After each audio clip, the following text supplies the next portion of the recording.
Welcome to the Word Witch podcast. I'm your host, Domenica, author coach and founder of Word Witch. This show is for spiritual teachers, healers, witches, and mystics who feel called to write a book. Not just any book, but the one that carries their message and reaches the souls who need it most.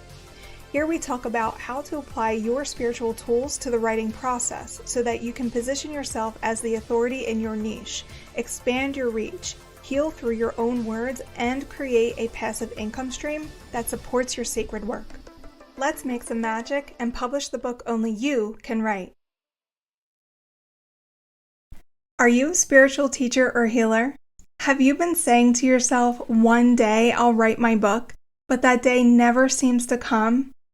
Well, I want to invite you to the Chapter 1 Challenge, a free 3-day live experience happening July 25th through the 27th, where spiritual writers like you finally get crystal clarity on your book idea and actually start writing it.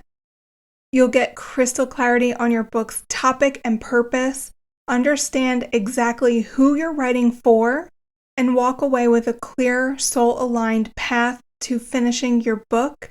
Plus, you'll be finished your very first chapter. You don't need to be ready. You just need to answer the call. This is your sacred nudge to stop thinking about writing your book and actually begin. So to join me, go to wordwitchcc.com/CH1C to save your seat for free today. Again, that's wordwitch, C for copy, C for consulting.com/CH for chapter, 1, C for challenge. I can't wait to help you write the first words of the book that could heal the world and yourself. I'll see you there. You're listening to the Word Witch podcast. On this episode, I'm speaking with Vicki Dickson. Vicki is the host of the Unjaded podcast, Human Design for International Entrepreneurs. She's built 5 consecutive multi-6-figure businesses across 5 different industries. Business is her love language. As a copywriter and human design expert, Vicki marries her passion for business with solid skills to help you uncover the wounding that's holding you back from speaking the message that your ideal clients need to hear in order to hire you. In this episode with Vicki, I do get a little bit emotional. She took me through a little human design reading, a little mini session, and uncovered some things about my human design that deeply resonated. And so you're going to get to take that journey with me. And yeah, I truly am so grateful for Vicki for recording this episode with me, giving me that little human design reading and changing my life. It really has completely altered the way that I work within my business and with my writing as well. So I hope you enjoy it as much as I did. Now, let's get into it. Welcome back to another episode of the Word Witch podcast. I'm here with Vicki. Vicki is a human design expert. I'm so excited to have you on. Can you just give our guests or our audience a rundown of who you are, what you do, and who you serve? Sure. So I'm Vicki Dickson. I work with human design and marketing. I call myself a holistic marketing strategist, and I'm a copywriter. So my passion really is messaging, but it's different when you leverage your human design, because what I do is help you get to the thing that you're actually here to say and speak it to the people you're here to speak to. We've all got all of this wounding around our voices, which you know as the word witch, that we have to peel off all of these layers, or we get to peel off all of these layers as we move through our business. Now, we say that building your business online is like showing up naked at your high school reunion. So I help you remove all of that conditioning over a period of time so that you can say what's on your heart. I love that. And you use human design to do that, which is really interesting. Can you, for listeners who don't really know what human design is, or this is like their first introduction, can you just quickly give us a overview and a history of what human design is? Sure. So human design is taken from two moments in time. One is the moment of your birth. So your birth time is really important. I've heard different people in the space say, oh, if you don't know what your birth time is, just run it at noon. But that does not work. You may get lucky and hit on some things that are the same, but some things may change. So it's that moment of your birth and about 88 days before your birth when it's said that your soul is called into your being. So it's as if it's as if astrology, the I Ching, the chakra system, and the Kabbalah had a baby, it would be human design. Oh, So okay. what I find that's different about human design is that most people, when they meet their design, they go, oh my God, it makes so much sense. You've been with me forever. How do you know that about me? It's a lot easier to get a hold of than some of those other more nuanced sciences, I guess. Hmm. Yeah, I have also found that my human design chart really narrows in on like some of the weird quirks about myself that Mhm. maybe it's not so obvious in astrology, even though astrology is the one that I do know the most and gravitate Mhm. toward the most, but only probably because it's more widely known and popularized and available. Mhm. Um, so, how can people use their human design to learn more about themselves? And what are is it 4 or 5 types? Well, it depends on who you ask. Okay. Technically, manifesting generators fall under a generator category, so that would Okay. be four, but they're kind of their own type. Yeah. Okay. So, can you explain just really quickly, like what each of the types are, in like the sort of sense that like I'm a Capricorn, but I'm also a generator, right? Mm, yeah. So generators are the largest percentage of the population, and you like to do things, you like to be on the go a lot. You have a lot of energy in your body. It's really important for generators and manifesting generators, but for generators to move energy through their body daily because every day you get a new load of energy. So you want to be using that up physically every single day. Generators are here to respond. So every type has a strategy. And what we've been trained to do in our society is to just go do it, just make things happen, initiate. If you don't do it, nothing's going to happen. But really, what you are is like the reporter or the talk show host. So you are designed to respond to something that's already happening and take it from there. A manifesting generator has the same strategy. However, a manifesting generator is like a generator on steroids. Our energy as manifesting generators often disrupts the field. We have a big enveloping aura. Generators do as well, but there's a lot of intensity in that manifesting generator aura. And we too are here to respond to things that are already happening, follow our sacral response as we go through life. Projectors make up a smaller amount of the population, about 20%, and they are the lighthouse. They're the guides. So projectors wait for the invitation for the big things in life. A lot of times what I see with projectors is that they're waiting to be invited to do everything. You don't need to be invited to live. It's just for the big things in life, like career and relationships and moving, things like that. Projectors have this wisdom in them that is absolutely phenomenal to witness when they're tuned into it. And then we have manifestors. Manifestors are just under 10% of the population, and they are the true initiators. They are here to impact and to initiate, and that is their strategy. They have this divine creative flow that they just get the party started for the rest of us. And then we have our reflectors, which are just 1% of the population. They do just that. They're mirrors. They reflect back the health of their community. And if you have a reflector in your life, you have a unicorn in your life because they're a beautiful gift to the planet. They're they are a lunar type, the only lunar type. So their design actually is highlighted by the transits of the moon. So they have a really different path to walk than the rest of the types. Mm. It's funny because my husband is a projector, and Mm, it's so funny. I always tease him, and I tell him that like I tr not trapped him, but like I wouldn't let him go. Like he was just as you said, like he had to wait for my initiation to the mm, relationship to be like, okay, this is a relationship.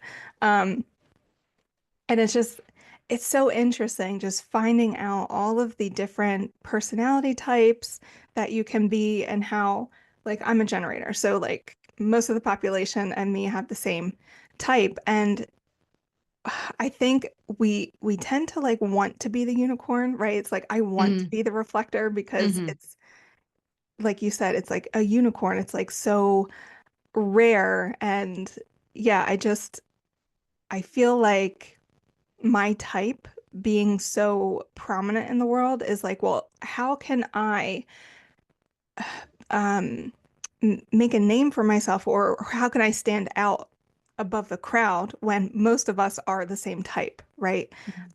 Does that speak to you in any manner? Yeah, I think the worst thing that you can do is just look at your human design type. And I find that a lot of people in the human design space use their design as a label and an excuse. Well, I'm a generator, so I keep quitting, or I'm a projector, so I need a lot of sleep. I don't have any energy to do my work, that sort of thing. There is so much gold in the nuances of your human design. That is where you differentiate yourself. So for you or for anyone, I would start with your channels. To me, the circuitry is the most important piece of the puzzle. I taught a like mini course through email once on just basic human design things, and I started with the circuitry because a lot of times people in the human design space leave that till the end for people to learn about, and it's really the black box or the electrical panel, shall we say, of your design. So if you looked at the energy of your circuits and channels, can I just take a second to explain what that means when you're looking at a chart? Yes, I was Okay. actually going to ask you to do that. Okay. So if you look at your human design chart and you have a number on either side of a shape and it's connected by a line, that line that's completely filled in between two numbers, that's a channel. So Okay. for you, you have the 3254 channel. That's all about drive and ambition, that's success in business.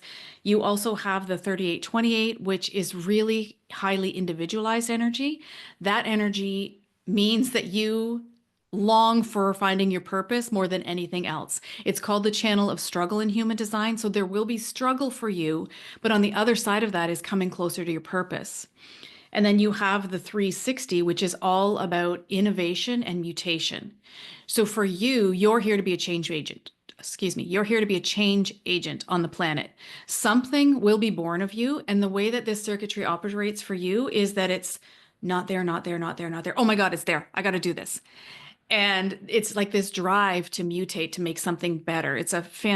I love this channel in human design. And then you have the 1156, which is the channel of the storyteller. So how perfect is Oh, it that you're, wow. yeah, yeah. So it's crafting a narrative. It's like taking these ideas and crafting a narrative to bring it to the collective, which is exactly what you're doing with your life. And then the other piece is the profile piece. That's a massive piece in your design as well. Okay, hold on. I think I need a minute I know. because I feel I like I'm know. going to cry. Oh, Wow. Ooh.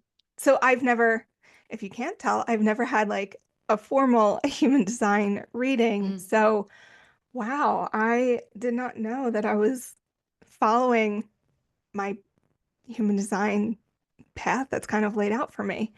mhm. Um, okay. So you said just now to look at your profile. So can you explain what the profile is and why that's important? Sure. So your profile will be listed on your human design chart. It's a set of two numbers. It's also, you find it the number after the decimal, the two gates on your right side of your chart at the top and the two gates on the left side at the top. So it's a number after the decimal. So for Okay. you, Domenica, yours is a 4-6, you said, right? I'm Yes. not looking at your chart. And what's your husband's? I'm curious. Oh, let me find it because I have it saved in my phone. Um, Now, what's interesting about my husband is we had to kind of guess when his exact birth date was because his mom couldn't remember if he was born in the morning or if his brother was born in the Mm. morning. So we did a pendulum uh, Hmm. reading and we got a time. Um, so this is based off of the time that we kind of guessed. And uh, his profile is the exemplary human 6'2". Mm, okay. So can I riff on birth time for a second? Please. For people who are listening. So, as I said, birth time is super important. And I love that you did it with a pendulum. Was your husband born in the US? Yes. Okay. So anyone born in the US, you can apply for your long form birth certificate. It costs, I think, $20 from, I guess, your State Department. I'm not sure. Oh. And it will have the birth time on it. So I love it when I get US clients because it's super easy. We don't have that in Canada. We don't have that. So we're a little bit more of a guessing game. So I love that you used a pendulum because that's definitely one of the tools that you can use because I believe that your soul knows when you incarnated. So Yes. that's a great way to do it. But that birth time is going to be very important. So so you as a 4/6, everything for you is about who you're connected with. You move through life connecting with the right people. Community is a really high value for you and you're foundational. So you're not someone who's going to jump from one career and not have something else as a backup plan. You will always have a backup plan to your backup plan to your backup plan, and that's how you're designed. So that's okay. But fourth lines just naturally build community as they move through life. Mhm. Both of you being 6-line profiles. So 6-line profiles have 3 life phases. The first life phase, you are an experiential learner, and you probably have a lot of conditioning around getting things wrong. You've Mhm. probably heard things like, oh my God, can't you ever listen to me? Why do you have to do it the hard way? Can't you just learn the lesson once and be done with it? You can't. As an experiential learner for that first 30 years of your life, you have to bump around with life and life bumps around with you. The second phase of your life from 30 to 50 is the most uncomfortable you're going to be in your life as a 6-line profile. We call it on the roof, and that it feels like you are standing on a roof looking down at everyone and you want to jump in and you want to fix everything and you want to tell them how it should be done and you see all of these things that people are doing wrong in air quotes and they're not ready to hear you yet. So you're integrating all of these life lessons of your first 30 years and it's uncomfortable. This is where you do the work. And then after you're 50, you come down off the roof and you become a role model. So you actually are showing, not telling, showing people how it's done by the way that you live your life. It's a powerful profile. It's a profile that's actually moving us through into the next paradigm. Like we all know that we're in an energetic shift on the planet right now, and 6-line profiles have a big part to play in that. It's interesting that you say that because I've always felt that I was the crone Yeah, living in a maiden's body. yeah, yeah. Um, yeah, that's so accurate. The first 30 years of my life, I was definitely that person who was like always struggling like a fish Mhm. going upstream, like Yeah. doing it the hard way. One of the examples that like comes to my brain right now for some reason is I was auditioning for a spot at a salon. I used to be a cosmetologist. And I was auditioning, and for whatever reason, I took the hardest route to do this color on somebody, and it ended up taking twice as long as it would have if I had gone the easy route, but I wanted to impress, so I Mm. went the hard route and didn't get the job. Um, so that just, man, that is like so on point. And I'm so hoping that this next phase of my life, the second phase that you're saying is supposed to be the hardest, is where I sort of find my purpose because yes, I am super purpose driven. I Mhm. I tend to flourish in jobs where I feel I'm serving my purpose or that it's deeper, like on a deeper level than whatever it is the job that we're doing. So me being a copy editor first, yes, I love copy editing, but I love helping my authors. I love to see their growth. So I feel like I've always been the nurturer, like the mother and the crone kind of like waiting to have their moment. So I'm hoping that this next phase of my life will sort of serve that. Mhm. Mhm. So I know that you work a lot with, you're a copywriter, so similar Yeah. fields that we're in. How can somebody use their human design? Because my listeners here are mostly spiritual entrepreneurs, spiritual business owners. How can they use their human design to better market themselves, to really hone in on their messaging so that they can attract the right clients? Okay, that is a big conversation. And I will give you the highlight reel here. So Yeah. I'm just going to give you an actionable tip that you can take all the way to the bank. Okay. The biggest piece that I would have you leveraging in your human design is your profile. Hmm. If you did nothing else, actually, your profile and your strategy. So for you to be in response, not to be trying to initiate things, but to lean into that response strategy. And I can talk about how that feels in your body if you want. And then your profile, because your profile is the costume that you wear in the movie of your life. It's the role that you play in the movie of your life. It's who people need you to be. And what I find about our profile is that we've been very conditioned. We're conditioned away from the things that we're here to be. That's what the world does to us. It takes this beautiful little girl who came into the world and it bats her around and says, you can't be what you most came here to be. And your profile is what you most came here to be. So you probably, if I were guessing, were the little girl in school who couldn't stop talking and couldn't stop being with her friends and wanted everybody to get together and wanted everybody to be like you just couldn't stop. You had a lot of energy in your body. Um, and you also were, like I said, making all of these mistakes, bumping around. The reason that you made those mistakes was so that you could share the lessons with others. And so for you right now, it's as you're, I'm assuming, integrating those lessons, you're going to be talking with your community about how you're integrating the lessons, about how Hmm. they can learn from what you have experienced. That 1156 channel of yours is all about having this abstract way of bringing these lessons to life so that others don't have to learn them the hard way. Your people are going to be leaning into you as a change agent. When they are with you, they are going to be like up against you, feeling into your like, oh my God, she makes it happen for me. She has the energy to make me come alive. That's going to be a big part of what you do.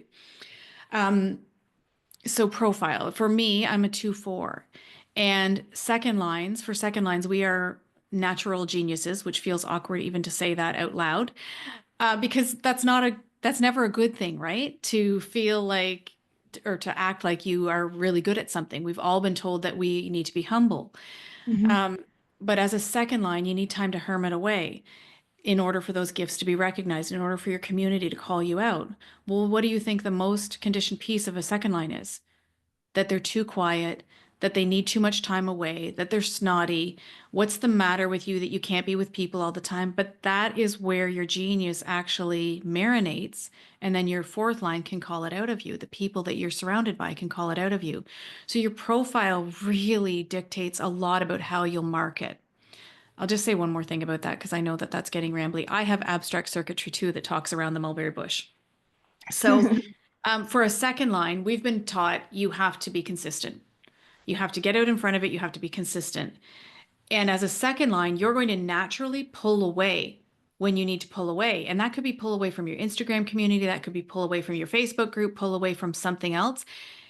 And if you don't let yourself pull away, you won't get the magic that comes out of you when you're on. And Hmm. every design has a little piece of when I can't be on or what does consistency mean to me. I worked with a 5-2 profile, and 5-2s are like the wizard behind the curtain. They should, there's that word I hate, Yeah. but they're behind the curtain where not everybody has access to them. And she had worked with all these coaches who told her she had to have a community. There's not one piece of that woman's design that is designed for community. So Wow. lean into your profile hard, and then use your strategy. Okay. So my profile is 4-6. Um, what I found interesting as you were speaking about twos is that I feel most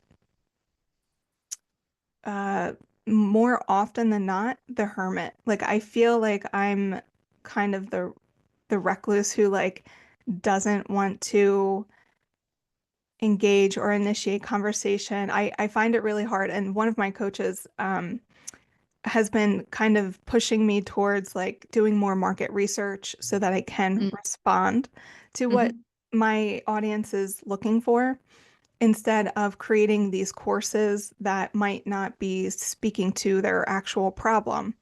And I find it very hard to kind of put myself out there and be like in people's DMs or going onto a Facebook group and putting a post on there that's asking for market research help or, anything like that.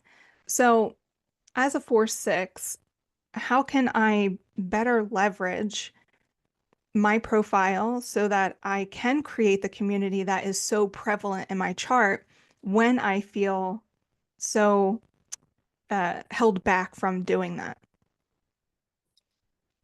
Okay, can I hit you between the eyeballs with something? Please. I love it. I'm sorry, it always hurts in human design. Um, the reason that you are not standing in that power that you naturally have as a generator type and as a 4/6 is that you have a deep fear of failure inherent in your design. Yes. There is something that has probably happened to you within your community where you didn't fit, maybe in that third line phase, you said the wrong thing, you did the wrong thing, somebody didn't respond properly, and now you're holding that. Hmm. The other piece is that I find generators, it's of all the types, they can get stuck the most. And I believe it's because you have all of this energy within your body, but you don't have something in human design speak that's called a motorized throat. So the energy doesn't quite reach your throat. And I just took a quick peek at your chart. And when we look at the energy that longs to be expressed from you, it's leadership. You have every kind of leadership longing to be expressed. You give me a little girl in North America who longs to be a leader, who is a generator type, who longs to find her purpose, who brings people together and is a role model.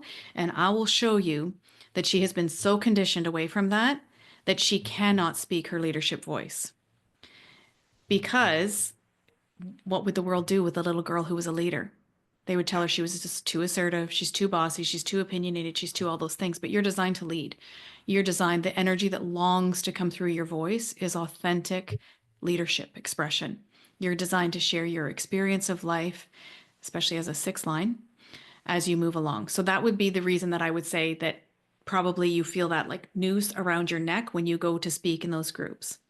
How can you lean into your response strategy and your profile? I would not have you starting conversations. I would have you responding to conversations that are already happening. That's how you're designed as a generator, is to go in and respond and be helpful and show up as all of you and trust that it will land because you've been asked. So a lot of your leadership energy is projected. Even though you're a generator, you have these projected energies in your design. And so it's something that people need to ask for in order for it to land. So when people have asked in a Facebook group or something and you're in response and you're sharing with your community, and a lot of your voice, now I haven't studied the rest of your chart, but just looking at that 4/6 piece, your voice is a lot about bringing people into your community, joining you. It's a lot of the we languaging. It's not, I do this, I do that, I do the other thing. It's like, here's what we can do together. That's what people want from you with your profile. Okay. I need another moment because that just busted me wide open. Mhm. Yeah, I was, ooh, I was as a child and teenager not really fully accepted by my peers. I was bullied up until college. Like, Mhm.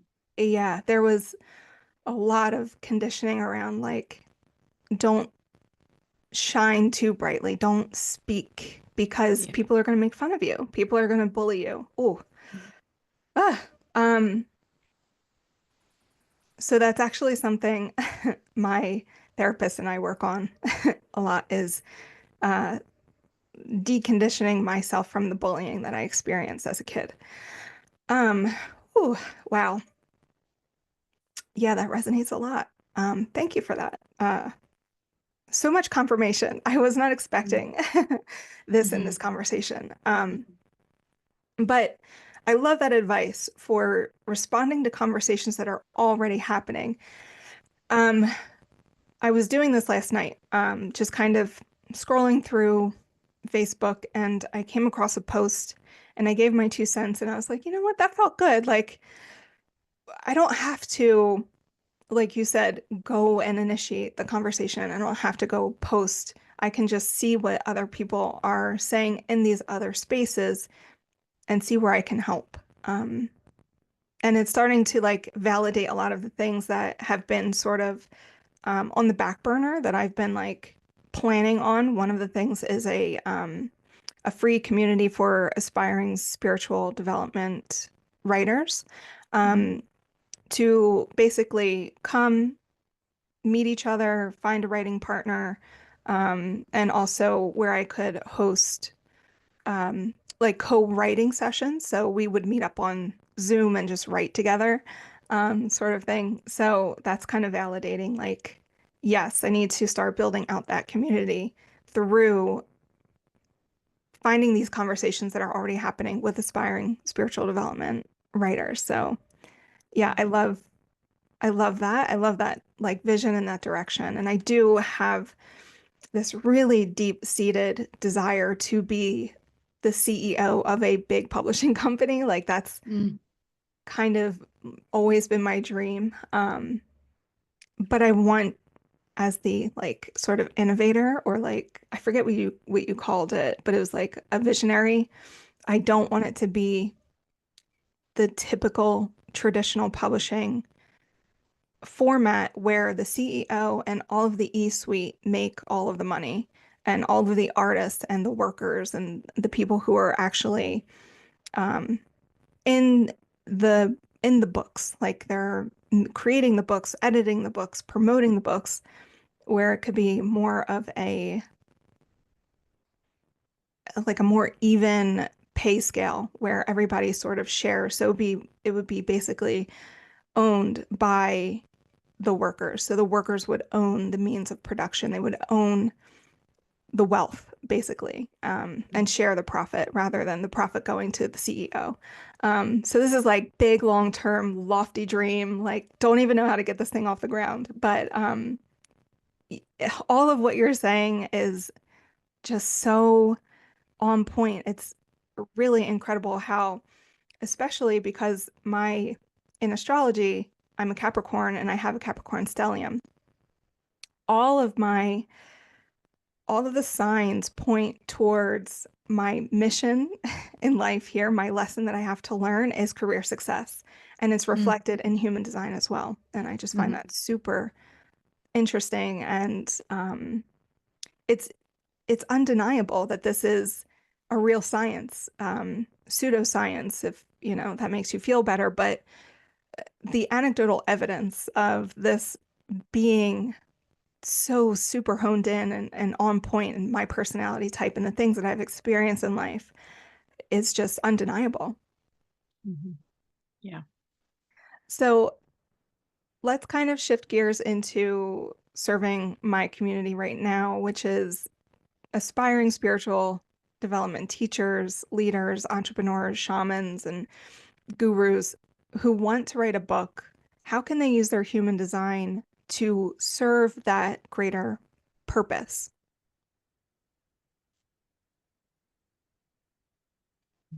That's such a loaded question. Sorry.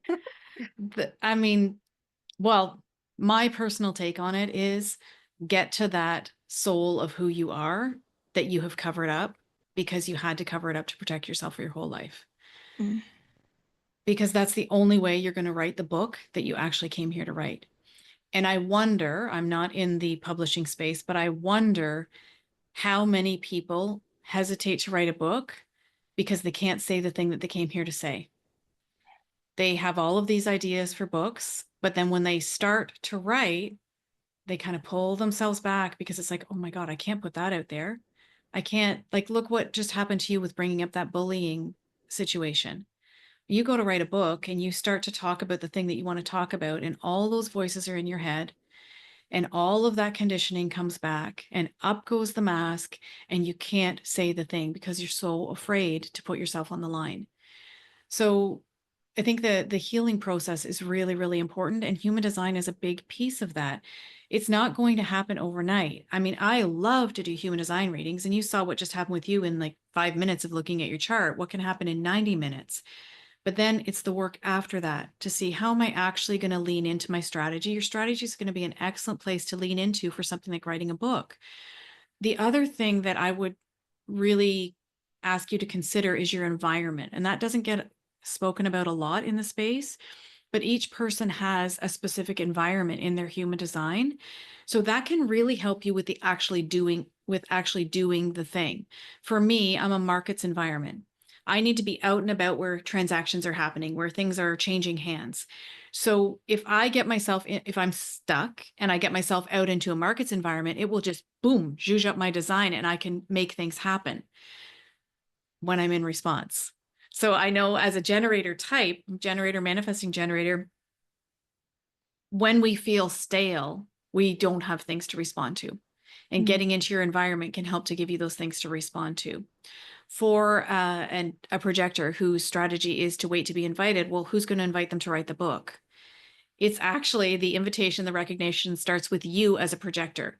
So this is going to sound, well, your community is woo. Anyway, I was going to say it's going to sound woo, but getting in front of the mirror and doing your mirror work as a projector is so important. I recognize you for this. You Mm. have valuable things to say. I recognize you. It could be for doing the dishes, getting out of bed, writing a chapter, coming up with a concept for a book, whatever. But really recognizing yourself and surrounding yourself with people who understand that you need to be invited and who understand that you need to be recognized. And then for manifestors, everybody thinks manifestors have the easy path and they can just make things happen. But again, when I look at your human design chart, I look at the newborn baby version of you, and I deal mostly with women. And I look at this chart, and it's a manifestor who's here to have a big impact. Well, what do you think she's most scared to do? Have that big impact, initiate things, because she has been crushed when she's tried to do that. So for a manifestor, it's really about stepping into your power and honoring that divine creative flow and going for it. Reflector, it might be a little bit different because you have such a long waiting process. A lot of your design. So just allowing yourself to flow with that as a reflector. I mean, there's every piece of your design that you could lean into to write a book or do anything else, but start there. Okay. So my environment is caves. So places Mm. that you can choose who you're around, such as home or social settings, you have some control over. Um, so for somebody with a cave environment, what does that look like? And how many other types of environments are there? There are 6 environments in total. Okay. Do you have a door behind you right now? Yes. Okay. Turn your chair around. That's the best advice I can give you is to always be facing the door with a caves environment. So a Oh. caves environment, literally think of a cave. I have a friend who has a caves environment and she comes to my house and she wraps herself in a blanket and she sits in the furthest spot facing the door. And that's her cozy spot. I just know wherever we go, she's going to have a blanket around her and she's going to actually be in her cave. That's when she's going to get the best stuff for her. Something's happening. What happened? Oh my God. It's so mind-blowing because it could be 80 degrees outside. Yeah. I will be wrapped in a blanket and my husband comes in and he's like, "How are you in a blanket right now? It is 90, 80, 90 degrees outside." And granted, we live in the woods, so our home tends to keep cooler than normal. And I have to like even when I'm sleeping, like if I'm trying to fall asleep, the covers have to be over my head and I have to have like this much showing, like Hmm. sometimes my eyes.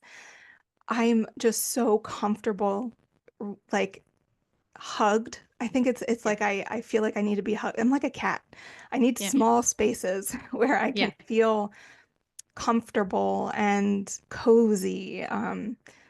So when I saw that I had a cave environment, I was like, I don't know, caves are like wet and damp and like a Mm. little scary and there's critters everywhere and I don't know if that like makes sense for me, but now that you've explained that totally makes sense. I'm actually going to rearrange my office and now I'm thinking maybe my desk needs to face the door. Yeah. So caves people, I hate that word, but there should be one door only in the room that you're going to be most comfortable in. You're Hmm. not going to be super comfortable in this open concept where people can come in behind you. So think of a cave more as protective than constrictive. That's the feeling that you want. Hmm. And even if you go into a restaurant or something like that, like back to the wall, facing the door, anywhere that you are, and if you can angle yourself where you can see the way in and you feel cozied up, then Yeah. you're going to do your best work because you're going to feel safe. Yeah, oh my goodness. It's so many instances. Like when I write myself, or when I edit, I take my laptop in bed and Hmm. I put my like back pillow, I get my blanket, I wrap myself up, and that's where I feel the most comfortable. My husband, he always comes in and he's like, beds are for sleeping. Like you shouldn't be putting that work energy into your bed. And Mm. like he's very energetic and woo-woo too. So I'm Yeah. like, I know, I understand that, but this is how I feel most comfortable. This is where I get my best work done. Yeah. Um, oh man, that blows my mind. You're just blowing my mind today. It's amazing human design. Like I've not yet met a person who comes in for a reading or anything like that, and they're like, yeah, no, that doesn't fit. Like even sometimes women will hire me for their spouse, and I mean, you know what it's like when a man doesn't really want to do the energetic thing that his woo wife has Yeah. gotten him into, and even the worst, even the most closed man that has come into a reading with me, they're like, holy cow, how did you know that? Hmm. It's just their design. It just shows you. Yeah.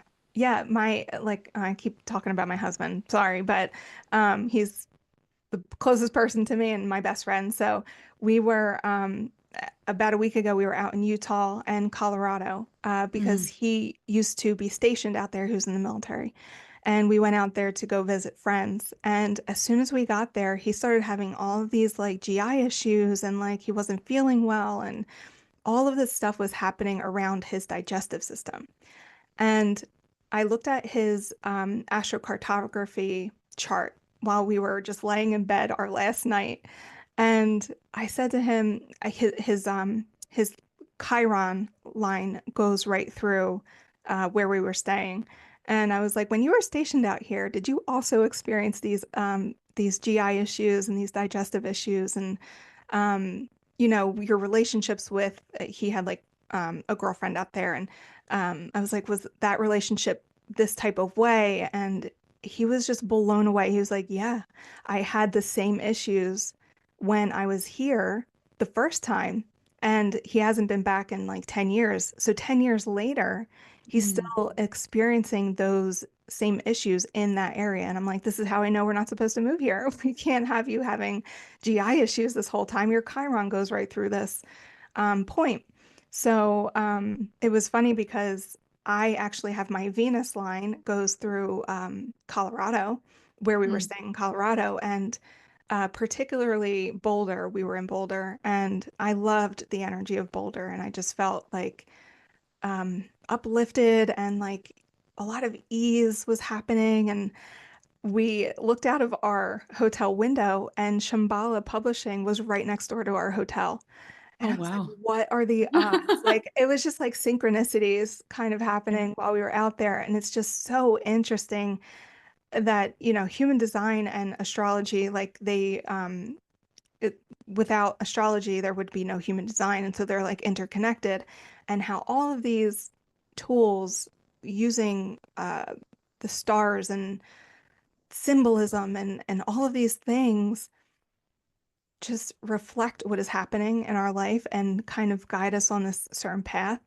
And I took that seeing Shambhala next door to us as a sign that I am supposed to be in the publishing world, that this is part of my soul's journey. And I know from like past life regressions, where I was aspiring writers in the past, that this is what my soul is here to do this time around, and Mm.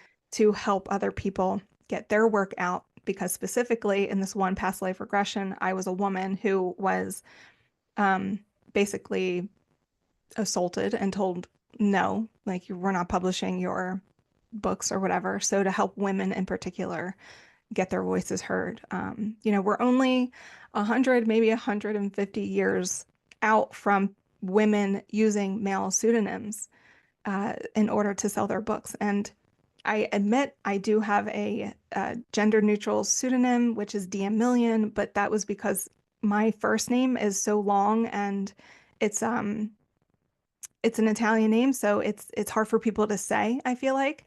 So I'm like, I'll just use my initials. But yeah, there's this whole like idea out there that well, it's actually proven. There have been studies that books that are written by men tend to sell better than books written by women. Mm, So that I know is part of my purpose and why I'm here. mhm, So that's the reason for this podcast. This the reason for Word Witch is to help usher other books into the world written by women. mm. And what a beautiful use of your six-line profile and Yes. that innovative, mutative change agent channel that you have. Like you're here to make a big change and Yeah. you're doing it. You know, Yeah. I some days I feel like I'm not. I feel like I'm Mm, not reaching the amount of people that I desire to reach. And you know, I had this conversation with one of my friends the other day that's like Instagram and like social media, I feel like it's one of the things I tend not to put a whole lot of time into because I feel like she said the ugly stepchild. And I was like, that's a terrible, terrible way to look at it. But yes, it's like feeling like the one who tries really, really hard to get their content out and to be seen and to be heard, but nobody's listening because the algorithm is like stopping small creators from, you know, gaining traction and all of that. And um, I don't remember where I was going with this, but reaching like a large audience. Even with my podcast, I look at my analytics and my numbers, and I'm like, oh, they're so tiny. But I am only like less than 20 episodes in at this point published. So I know with time it'll pick up. But it's frustrating, and that is my that's my what's it called? not self. My not self is frustration. So Yeah. yeah. Can I like totally riff on that? You can see me just about ready to jump Yes, out of my please, chair please, as a please. manifesting generator. I'm responding. You I'm don't have, responding. yeah, you don't have to ask, just go for it. So I would invite you to reframe that for you and your listeners, because your listeners, I would assume, are small entrepreneurs as well. Small. I hate that also phrasing, but I think you'll know what I mean by that. My very favorite thing to say in my content creation community is Mark Zuckerberg works for me. Mm, Like, let's stop this BS about the algorithm this and the algorithm that. And that. Like, if you're putting out good content and you are speaking from the soul of who you are, I guarantee you, you will attract your perfect soul fit clients. hmm. Yes, you may have some deconditioning work to do. We all have healing work to do. We will all always have healing work to do. And the more we heal, the more we bring in that next client and that next client and that next client. And there's a lot of energy around our voices and our messaging for all the reasons we've already spoken about. But just trusting yourself to put something out. Like, I'm wondering for you, also, I think your name is absolutely beautiful, but Thank you. I'm wondering about for you, how many times you have been in response and typed something on Facebook or Instagram and deleted it. Oh my Delete, God, delete, like delete. I can't say that. I always, and I'm like, why am I stopping myself from putting this out there? And I'm like, well, I'm afraid of being judged. I'm afraid that somebody's going to argue with me or they're, somebody's going to attack me if they find out this is my view. Okay, so you will be judged. You're Yeah. being judged now. Whether Yeah. you say what you want to say or not, somebody's judging you. And it doesn't matter because their point of view of you, their opinion of you is not paying your bills. Their Right. opinion of you is not serving your mission on the planet. You have a big mission on the planet. And you're not going to be able to step into that. The right women are not going to find you if you're hiding from Yeah. this. And I understand why that fear is there. Please don't think I'm so social media is not 100% necessary. It makes things faster. So you Yeah. get to choose. Is there a platform where I like maybe it's LinkedIn, maybe it's like Pinterest is often it's not social media, but it's often overlooked. Like there are all these other avenues. We don't have to do Facebook and Instagram and whatever else there is, threads, all the things. But it does make things faster. And it also feels like showing up naked at your high school reunion.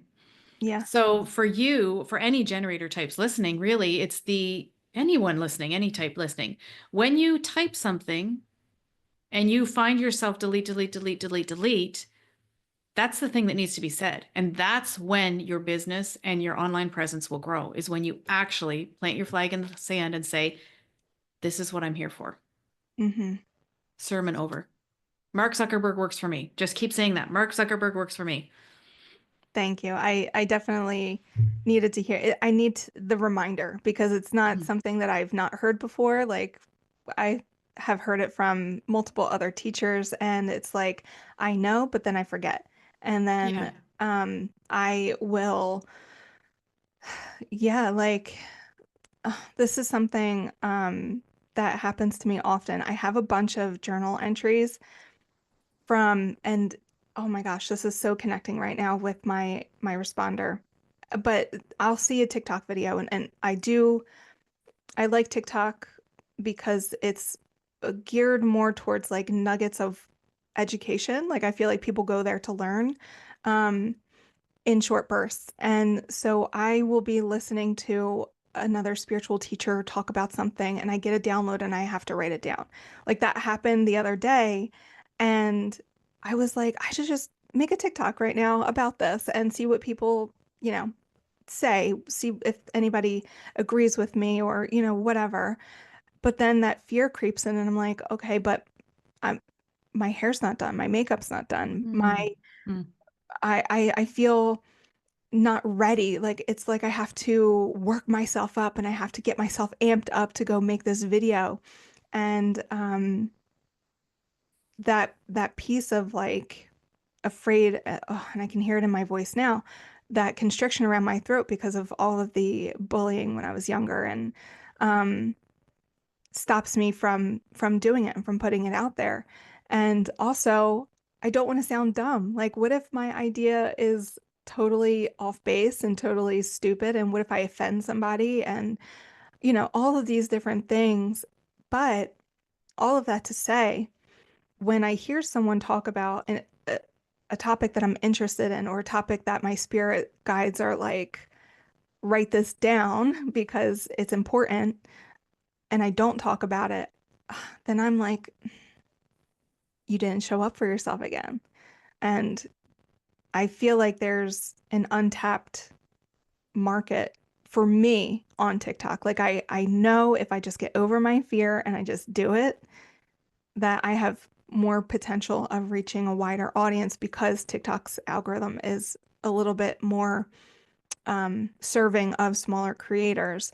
And yes, now that we've said Mark Zuckerberg works for me, which I like that a lot, um, trying to find out how can I put myself out there in a way that resonates with my audience and not be afraid to do it, not to be afraid to hit record, even if my hair is messy, even if I don't have my makeup done, that sort of thing. Mhm. Can I respond to that? Yeah. I know you didn't ask anything, but I'm like, so No, one of the yeah. things that I would say is, why does it matter if anyone agrees with you or anybody? Like that was the first thing that you started with, was like, I get this response, I get this download. Like download tells me you're meant to speak it. Like that's coming from whatever you believe God to be into your soul. It needs to be spoken. That's you as a generator in magical response. When you say those things as a generator type, generators and manifesting generators listening, when you say those things that you're in response to, your content will be so magnetic. You can't even imagine the people that will come through your world because you have honored your strategy. Instead of going away, and you're right, like you have to do it right then. Because if you think about it too long, you're going to talk yourself out of it. But your voice is not about other people.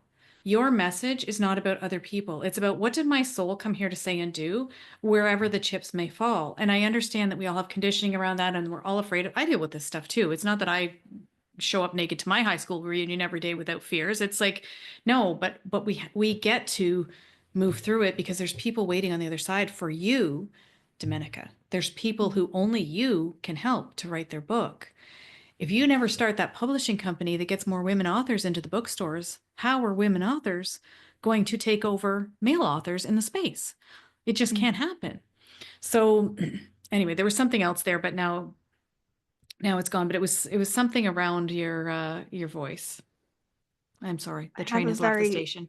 yeah, that's It's something that I've talked about this on the podcast before. I struggle with a lot with embodying my voice and like Hmm.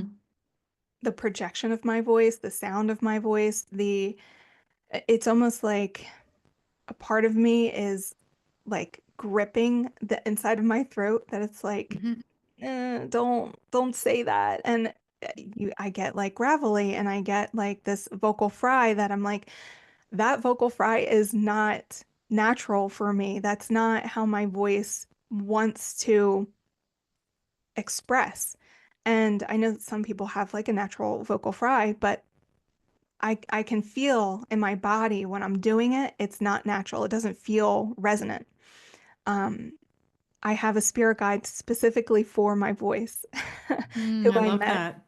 Yeah, I met him in I was in a mediumship training, and we did this meditation where we were supposed to meet a guide, and he came through, and I'm supposed to call on him every time I feel restricted, but I don't enough. And Hmm. yeah, so I have two people, two spirits that I work with to help me with the work that I'm doing. I have one who, Archangel Metatron, helps me with the writing, the book aspect of life and going into the Akashic records and things like that. And then I have this guide. I won't speak his name because that's personal for me, but um, he he's just here for to help me. And it's funny that I don't have the throat in my human design that's open, and I'm like, I that feels so true to who I am, and how do I how do I heal that part of me, you know? So, yeah, I'm still doing a lot of work around the voice. Hmm. And I think that we will be working on our voices until the day we die. Hmm. I hope, because I don't think that we ever get to the end of healing. The most dangerous thing for me is when someone shows up in my world and says, "Oh yeah, I'm all healed through that." Right. Oh, okay. Red flag. Well, Because if there's you're so many completely healed, layers. yeah. Yeah. And if you are completely healed, well, then you are Christ. You are Done. Yeah. right. You are Yeah. enlightened. You are the Buddha. You are, um, yeah, and that is ultimately our goal, right? Is to live in Christ consciousness, is to bring more healing into the world, because when you do live in that place, you do have the ability to heal. Um, and so, yeah, I don't remember where I was going with that, but yeah, Well, go ahead. we've all learned to make ourselves palpable. And Mm, that's the most dangerous thing that we can be in our businesses. yes. Yep. And If it's we a lifetime of work. Sorry. Yeah, no, you're good. I feel like, and this is a story that has been around for millennia, is that women need to be more palpable. We need Hmm. to fit into society's mold of what they think that we should be. And so when women like us step out of line and we do start sharing our voice, we start sharing our ideas, our wisdom, we're burned, we're Hmm. hung, we're, you know, Literally. yeah, yeah. Mhm. And well, I won't get into that, but it's it's It's another why, episode. yeah, it's why I'm so passionate about especially helping women. And I do have male clients. I have men who come to me. I have non-binary people who come to me. The voice of the women and the voice of the oppressed, if Mm. you are black, brown, um, from any type of marginalized community, you are who I want to work with. I want to get your story out, because without your story, there's no education for the people who look like me, who are cisgendered white women, right? There's or men. There's no pluralism, right? There's no learning from each other to humanize that person. And when we can see that person as a living, breathing, bleeding person and not somebody who is other, who is different than me, then we can create a more accepting and loving and empathetic world. So that's ultimately my goal, is to create this world, peace on earth, which is like, yeah, so lofty. But if I can just help one person see through the lens or see past their own lens of programming and conditioning to then have empathy for somebody who doesn't look like them or doesn't have their lived experience, that's the ultimate goal. Mm. Yeah. Well, Vicki, I don't want to take up too much of your time. I want to honor our time together and make sure that I'm not overstepping. So, any last words for my listeners out there? Anything else that you want to say? Oh, that's such an open-ended question for a generator type. I would just echo everything that we've said in this episode, that it's really not just about showing up on social media or saying you're going to write a book or saying you're going to change something. It's really about the deeper healing work. And as you do that, you uncover more of your voice, more of your message, more of that book that's hidden in your soul. And you said something beautiful a minute ago. You said, even if I help one person. So, what if we could all, as spiritual entrepreneurs, stand in that space of, even if this video helps one person, even if this episode, even if this chapter, even if this social media post, this TikTok, whatever helps one person, could it be worth it? Mm, yes, so beautiful. One last question for you. This is a question that I ask all of my guests, and that is, do you have a story or an experience with a client that you've had where they had a certain transformation that really impacted you and impacted your work? Oh gosh, so many. So many. I feel like I'm so intertwined with my clients as a 2-4 profile. I have people who have been with me. So I've had 5 consecutive multi-6-figure businesses over the course of 30 years. I have people who have been with me for almost 30 years through Wow. every iteration of my business. It's a huge wow, but that's the 2-4. That's a lot of the 4 profile.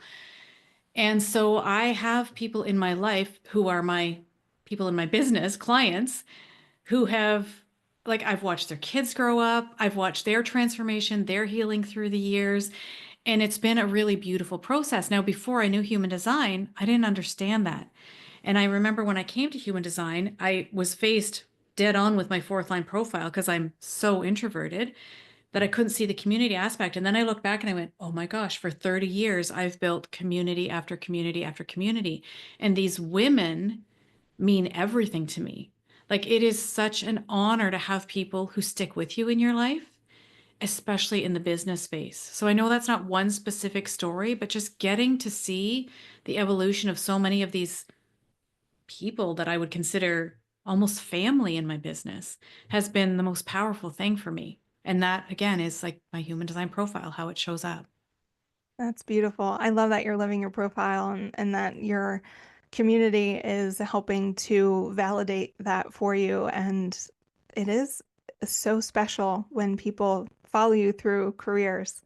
Um, where can my audience connect with you and find you, maybe get a reading from you? Sure. So since you're listening to a podcast right now, my podcast is Unjaded, Human Design for Intentional Entrepreneurs. So you can head on over there. There's tons of episodes, I think 140 something, for you to be able to uncover the conditioning of your voice and really use your human design in your business so you don't burn yourself out. And then my website is just my name, vickidickson.com, and everything is there. You can run your free chart. You can run a report that shows you how to make more money by using your human design. All of the things are there. Beautiful. And we will have everything linked for my listeners down in the show notes. So you can just head there and click a link and be connected right to Vicki. So, Vicki, again, thank you so much for being here with me and serving my listeners in such a beautiful way. I really appreciate you. And to my listeners, I will see you in the next episode. Bye. Interesting rabbit hole that we can all Yeah. doom scroll Talk about this forever. when we're bored. Um, Okay, so negative entity attachment. So I'm also going to preface this with just because you're experiencing one or more of these don't necessarily mean you have a negative entity attached to you. It could be other psychological things, other things that you haven't healed yet that are causing you maybe fatigue or nightmares, other things. It doesn't always necessarily mean that there is something attached to you. Just like with everything else, make sure that you are seeking help from professionals, doctors, to make sure to rule out anything that could be medically wrong before you instantly say, okay, I have been experiencing numbers 1, 2, 3, and 4. Oh my God, I have a demon attached to me. Like, that's not how it works, right? Right. So, yeah, just again, use your intuition, use your discernment, make sure that you are keeping yourself safe and, protect yourself energetically. And there's tons of things that you can do to protect yourself energetically. Do you have any tips, tricks for doing that? I mean, yeah, but it's like this, it's what I call daily energy hygiene.